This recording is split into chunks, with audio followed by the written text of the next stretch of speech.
ಅನ್ನ ಸಾಂಬಾರು ಪಲ್ಯ. ರೇಟ್ ಏನೇನು ಐತ್ರಿ ಅದಕ್ಕೆ?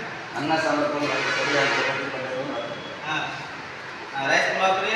ಪಲಾವ್ ರೈಸಿಗೆ ಬೆಳಿಗ್ಗೆ ನಾಷ್ಟ ರೀ. ಹಾಂ 5 ರೂಪಾಯಿ ಪಲಾವ್ ರೈಸ್. ಹಾಂ 5 ರೂಪಾಯಿ ಕೊಟ್ಟು 3 ಇಡ್ಲಿ ಚಟ್ನಿ. ಎಕ್ಸ್ಟ್ರಾ ಒಂದು ಚಪಾತಿ ತೊಗೊಂಡ್ರಿ? ಎಕ್ಸ್ಟ್ರಾ 1 ಚಪಾತಿ ಕೊಟ್ಟು 2 ಕೊಡ್ತಾರೆ. 2 ಚಪಾತಿಗೆ ಎಷ್ಟು ರೀ? 10 ರೂಪಾಯಿ. 10 ರೂಪಾಯಿ. ರೈಸ್ ಸಾಂಬಾರು ರೀ? ಅದು ಬರ್ತದೆ. 10 ರೂಪಾಯಿ. ಶಿರಾ ಕೈ 7 ರೂಪಾಯಿ. ಇದು ಎಷ್ಟೊಂದು ಎಷ್ಟು ಸ್ಟಾರ್ಟ್ ಮಾಡ್ತೀವಿ? ಬೆಳಿಗ್ಗೆ 7 ಸ್ಟಾರ್ಟ್ ಆಗ್ತದೆ. 7 ಹಾಂ 9 ಕ್ಲೋಸ್ ಆಗ್ತದೆ. ಲಾಸ್ಟ್ 10 ಗಂಟೆ. ಲಾಸ್ಟ್ 10 ಗಂಟೆ. 12 ಮಧ್ಯಾಹ್ನ 9 ಆಗುತ್ತೆ. ಏನು ಓಪನಿಂಗ್ ಆಗೈತೆ?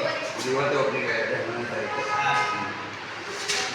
ಎಲ್ಲರೂ ಗೌಂಡ್ಯರು ಊಟ ಭರ್ಜರಿ ಆಗಿದೆ. ಇಂದಿರಾ ಕ್ಯಾಂಟೀನು ಎಲ್ಲರ ಬಸ್ ಸ್ಟ್ಯಾಂಡ್ ಹತ್ರ ಹಿಂದ್ಗಡೆ ಎಲ್ಲರೂ ಬಂದು ಊಟ ಮಾಡಿ ಹೋಗ್ರಿ. ಸಸ್ತ್ನಾಗ ಮಸ್ತ್ ಊಟ ಇದು ಶಿಲ್ಪದಾಗ ಕೊಡ್ರು ಊಟ. ಇಂದಿರಾ ಕ್ಯಾಂಟೀನ್